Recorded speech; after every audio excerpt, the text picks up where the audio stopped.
નમસ્કાર મિત્રો, વિડીયોમાં તમારું સ્વાગત છે। જી હા મિત્રો, અત્યારે હાલ મોટા અને મહત્વના સમાચાર સામે આવી રહ્યા છે। તો મિત્રો, સમાચારમાં વાત કરીએ તો ઘી ભારતીય રસોડાનો એક મહત્વપૂર્ણ ભાગ છે।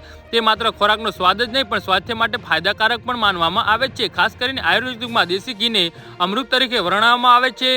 હવે ઘીનો ઉપયોગ રોટલી સાથે સૌથી વધુ થાય છે। મોટાભાગના લોકો તેના પર ઘી લગાવીને રોટલી ખાય છે। જી હા મિત્રો, અત્યારે હાલ મોટા અને મહત્વના સમાચાર સામે આવી રહ્યા છે।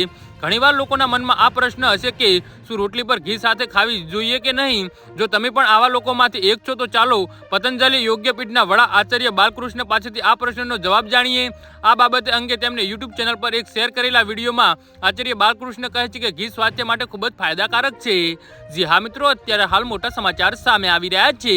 ઘી ખાવાથી તમને એક સાથે ઘણા ફાયદા થાય છે। ખાસ કરીને તેમાં હાજર fatty acid, vitamin A, D, E અને કે આપણા શરીર માટે જરૂરી છે। પરંતુ આ બધા ફાયદા હોવા છતાં વ્યક્તિએ ઘી સાથે રોટલી કેમ ન ખાવી જોઈએ।